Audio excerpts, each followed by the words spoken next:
High বন্ধুরা, good afternoon.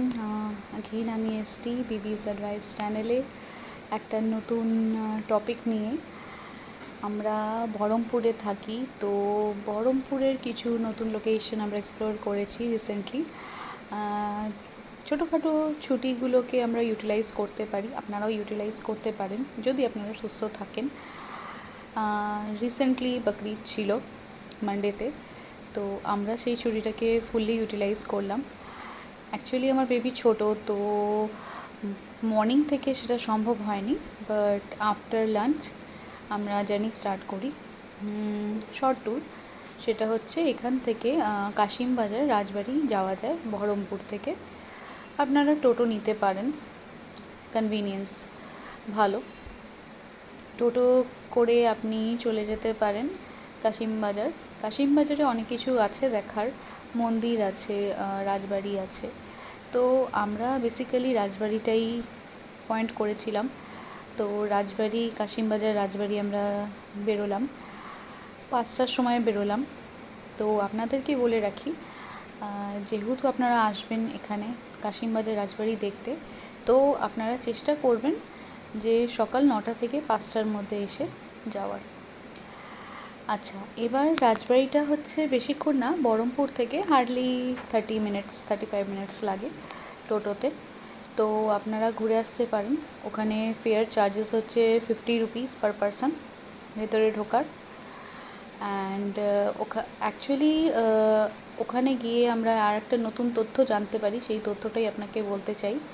হয়তো অনেকের জানা আছে, আবার অনেকের জানা নেই, যে কাশিমবাজার রাজবাড়িতে যে রাজারা আছেন বা ছিলেন, এখন প্রেজেন্টলি যে আছেন, তো কাশিমবাজার রাজবাড়িরই হচ্ছে সুগার অ্যান্ড স্পাইস।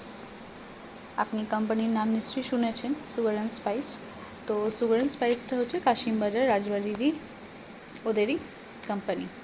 অ্যান্ড ওখানে রাজবাড়ির ভেতরে ওদের একটা স্মল ফ্যাক্টরি আছে যেখানে ওরা প্রোডাকশন করে। অ্যান্ড সেই জন্যে আমরা দেখতে পেয়েছি বহরমপুরের কাশিমবাজারের অনেক জায়গাতে সুগার অ্যান্ড স্পাইস আছে এখনও। তো এটা হচ্ছে নতুন তথ্য। সুগার অ্যান্ড স্পাইস হচ্ছে কাশিমবাজার রয় ফ্যামিলি। কাশিমবাজার হচ্ছে অ্যাকচুয়ালি রয় ফ্যামিলিদের রাজবাড়ি ওটা। ওখানে আরেকটা রাজবাড়ি আছে, বড় রাজবাড়ি, সেটা হচ্ছে নন্দী ফ্যামিলি রাজবাড়ি। সেটা আমরা যেতে পারিনি। বেসিক্যালি আমরা রয়বাড়ি রাজবাড়িটাই আমরা ঘুরে দেখেছি। তো আমরা ওখানে ঢুকলাম 6টা, তো টাইম ওভার হয়ে গেছিলো, বাট রিকোয়েস্ট করার পর ওরা আমাদেরকে ঢুকতে দেয়। অ্যান্ড চার্জেস 50 পার পারসন নেয়। ওখানে এখনকার মানে ওখানে কেউ থাকে না, সবাই কলকাতাতেই থাকে, রাজার মানে জেনারেশনসরা। তো ওখানে কেয়ারটেকাররা থাকে, কেয়ার গিভাররা থাকে। অ্যান্ড ওখানে রেস্টুরেন্ট আছে, দেন ওখানে গেস্ট হাউস আছে। আপনারা যদি যেতে চান ওখানে থাকতে পারেন। আই থিঙ্ক অ্যাপ্রক্সিমেটলি 7,000 রুম ভাড়া, আমরা যেটা জিজ্ঞাসা করে জানতে পেরেছি।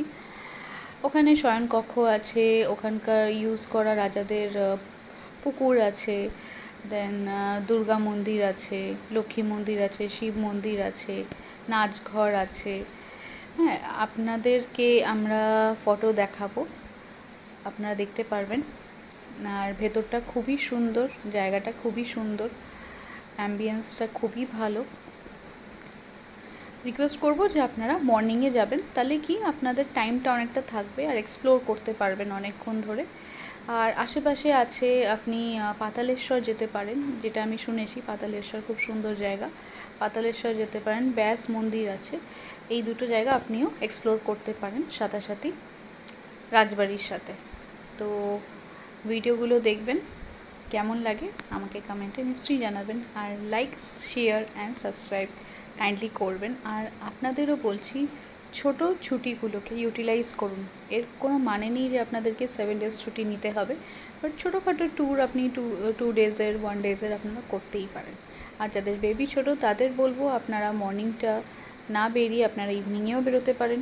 আর মর্নিংয়ে বেরোলে আপনাদের খাবারটাকে নিয়ে বেরোতে হবে, যাতে আপনারা হোল ডে ট্যুর করতে পারেন। So all the best to all. খুব ভালো থাকুন আর খুব ভালো ঘুরুন। ঘুরলে মন ভালো থাকে, মাইন্ড ভালো থাকে। Tata, good bye.